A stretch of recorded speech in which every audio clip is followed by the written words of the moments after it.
అందరికీ మా హృదయపూర్వక నమస్కారం. శ్రీ విశ్వావసునామ ఉగాది శుభాకాంక్షలు. తెలుగు వాళ్లకు ఉగాది ఒక ముఖ్యమైన పండగ. ఎందుకంటే ఇది మన కొత్త సంవత్సరం.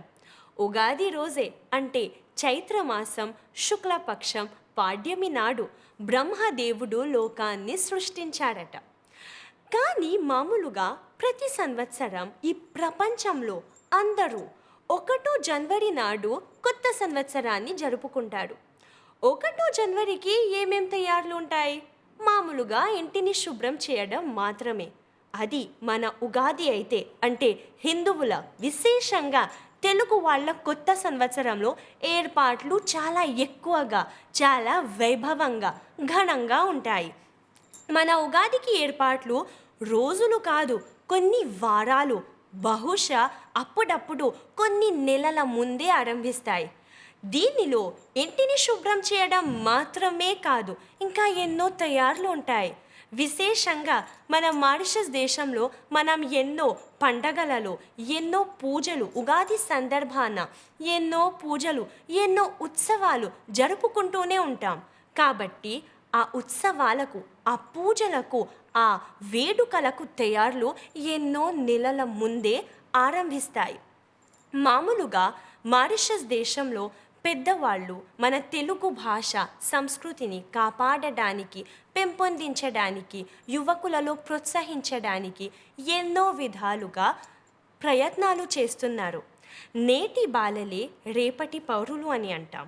కాబట్టి మన పెద్దవాళ్ళు మన తెలుగు భాష సంస్కృతిని, అంటే మన ఉగాది పండగ ఇంకా వేరే పండగలలో ఏమేం చేయాలి, ఏ తయారులు చేయాలి, ఏ ఏర్పాట్లు అవన్నీ చేయాలి, పెద్దవాళ్ళు అవన్నీ చేస్తుంటే యువకులు అన్నీ మంచిగా చూడాలి. ఇంకా మన మారిషస్ దేశంలో యువకులు చూస్తున్నారు కూడా. చూడడం మాత్రమే కాదు, నేర్చుకుంటున్నారు కూడా. అందుకే ఉగాది వచ్చినప్పుడల్లా సరే ఇంట్లో మన యువకులు చాలా మంచిగా తయారులు చేస్తారు. ఏం చేస్తారు? ఇంటిని శుభ్రం చేస్తారు నిజంగా, కానీ దీనితో పాటు తోరణాలు కడతారు. అమ్మాయిలు రంగురంగుల ముగ్గులు వేస్తారు. కానీ ఇంటికి పరిమితం మాత్రమే కాకుండా మన మందిరంలో అయినా, మన సమాజంలో అయినా, మన దేశంలో అయినా యువకులు చాలా మంచిగా సహాయం చేస్తారు. మందిరానికి వచ్చేసరికి కొన్ని రోజుల ముందే, లేకపోతే కొన్ని వారాల ముందే యువకులు ముందుకొచ్చి అన్ని ఏర్పాట్లు చేస్తారు. మందిరాన్ని ఏ విధంగా మంచిగా చేయవచ్చు, శుభ్రంగా చేసుకోవచ్చు, ఏ ఏ పూజలు చేయాలి, ఏ ఏ కార్యకలాపాలు చేయాలి, అవన్నీ మన యువకులు దగ్గరుండి చూసుకుంటారు. ఉగాది రోజు వాళ్ళు పొద్దున వచ్చి పూజల్లో పాల్గొంటారు. కొందరు ఉగాది పచ్చడి కూడా తయారు చేస్తారు. తోరణం కడదాం అది జరుగుతూనే ఉంటాయి. కానీ సహాయం చేయడం అంటే పూజ చేస్తున్నప్పుడు ఏమేం కావాలి, హోమాలు చేస్తున్నప్పుడు ఏమేం తెచ్చుకోవాలి, పూలు, పళ్ళు అవన్నీ వాళ్ళు తీసుకుని వస్తారు.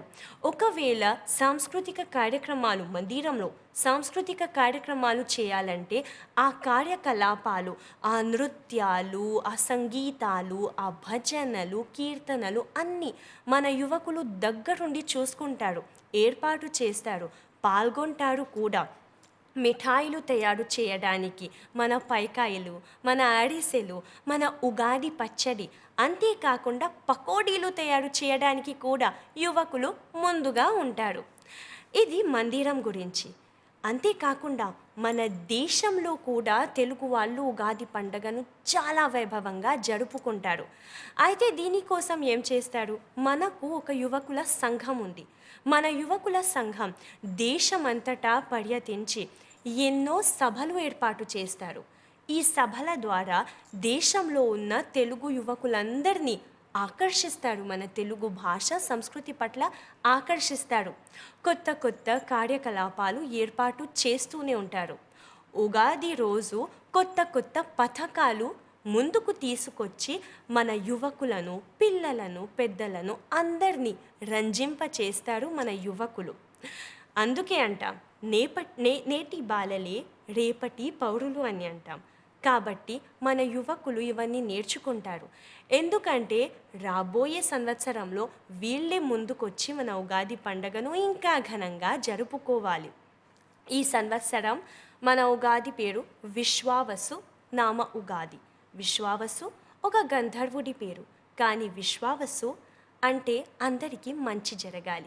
అయితే ఈ కొత్త సంవత్సరం మీరందరి జీవితంలో అన్నీ మంచిగా సుఖంగా జరుగుతాయని నమ్ముకుంటూ మీరందరికీ శ్రీ విశ్వావసు నామ ఉగాది శుభాకాంక్షలు. ధన్యవాదం.